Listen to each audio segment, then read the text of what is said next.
you love movies and movie discussions, you've come to the right place. Who am I, you ask? I am the Wiz! And I'm here to review the 1979 comedy Monty Python's Life of Brian, starring the entire troupe of Monty Python, which is Eric Idle, John Cleese, Michael Palin, Graham Chapman, Terry Jones, and Terry Gilliam, directed by Terry Jones. This is going to be a pretty weird review because with something like a movie like this, it's better to not spoil the jokes and to give away the jokes, and I'd have to do that in order to actually review it in a very succinct manner. So I'm going to probably make this a very short review. This will be an interesting review. So let's just get into it. Let's get into the review of Monty Python's Life of Brian, directed by Terry Jones. Before we get to that, let's get into the plot. Really doesn't matter, honestly. I mean, okay, the Bears plot is Brian was born on the same day, about a block away from Jesus at the same time. And what basically happens is Brian becomes infatuated with a female rebel who is Judith. In order to impress her, he joins a resistance movement, and that's it. And then basically the rest of the plot is an excuse to have a whole bunch of gags and jokes, which, you know, is kind of the way of Monty Python, honestly. Well, if you've seen The Holy Grail, and if you've seen And Now for Something Completely Different, which in the Flying Circus show, you know this by now. So, but if you're expecting like a plot or character development in this movie, this is not it. You're not going to get that here. All right, so let's get into my 3 points. My first point is that this is one of the best films finding humor in dark subject matter. So this is not a dark comedy. I think some might consider it a dark comedy, but I don't really think it is, because the way I look at a dark comedy is it shows the darkness in the exact light it's in, but it still happens to glean comedy from it.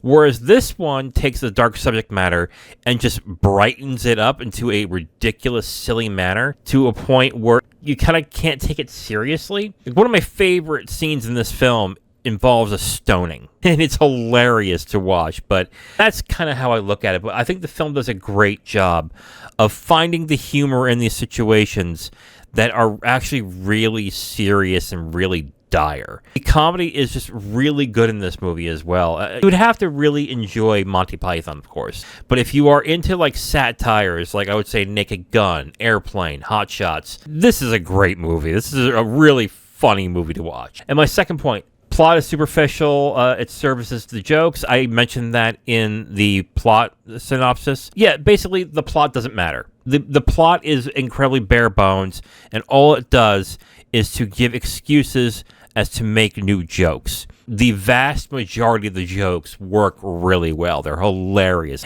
until the very end, which I was actually kind of surprised how I was still laughing at that final scene. I think it's absolutely hilarious, but there's really no point in even worrying about the plot and the characters.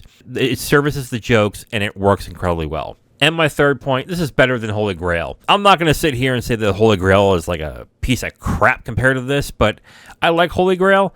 I like this a lot more. I thought it was funnier. I thought there was some more intelligent stuff in the movie as well, even though it's kind of dumb in its way. I'll explain that in my who this is for. I really thought this was a hilarious movie, and to really discuss why that is, I would have to really spoil the jokes, and if you haven't seen it, I would say watch this movie. It is hilarious. If you're looking for an Easter movie that is kind of about religion, but not really, and you just want to laugh, I'd say pop this in for Easter, and I think it is hilarious. You'll enjoy it. So who is this for? This is for people if you like satires, like I mentioned, Hot Shots, Airplane, Naked Gun, Robin Hood, Men in Tights. If you like those movies, you should really check this out, and if you think you would really like this movie. And this is also for people if you like smart, dumb film. What do I mean by this? I've had this mentality for a while now that there are some films that are just dumb, but there are also smart, dumb films. And what do I mean by that is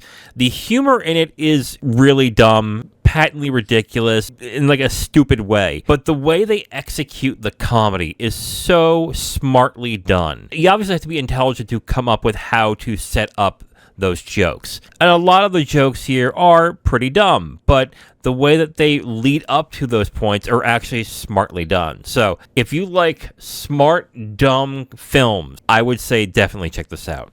Overall, I highly recommend Monty Python's Life of Brian. Man, I gotta tell you, before this week started, I never thought that I would have some of the best films I've seen this year be religious films. It's turning out that both The Last Temptation of Christ and now this one has become some of my favorite films I've watched this year.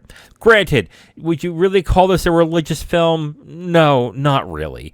But I think the thing that the film does really well, again, is take those dark subject matters that is usually attached to religion and make it absolutely uproariously hilarious. And not in like an insulting way, I feel at least. But I think in just a really tongue-in-cheek, humorous, and hilarious way. It is incredibly dumb, some of the things that happen in this movie, but it's still incredibly hilarious when you watch it. If you are into Monty Python, you probably should have watched this by now, but if you haven't, I would definitely say watch this. So I highly recommend Monty Python's Life of Brian. It is an uproarious film.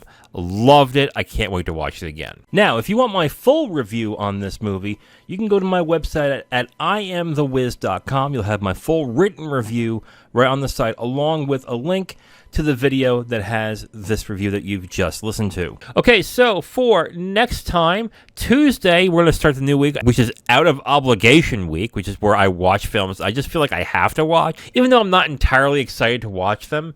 So Tuesday is going to be The Marvels, directed by Nia DaCosta. Thursday, we're going to continue the 007 debriefings with Octopussy, which is the final film with Roger Moore. Saturday, I am not looking forward to this one, but again, I feel like I kind of have to at this point. It's the latest film from the Indiana Jones franchise, which is Indiana Jones and the Dial of Destiny. I have not heard good things about this movie. I've heard that this was a very disappointing movie, but I love the first and third film. I thought the second one was pretty good, but I hated Kingdom of the Crystal Skull. And from what I have heard, it's about around that quality of film. So I am not looking forward to this, but oh well, I'm doing this out of obligation. So tune in Tuesday where I review The Marvels, directed by Nia DaCosta. Thursday, the 007 debriefings with Octopussy.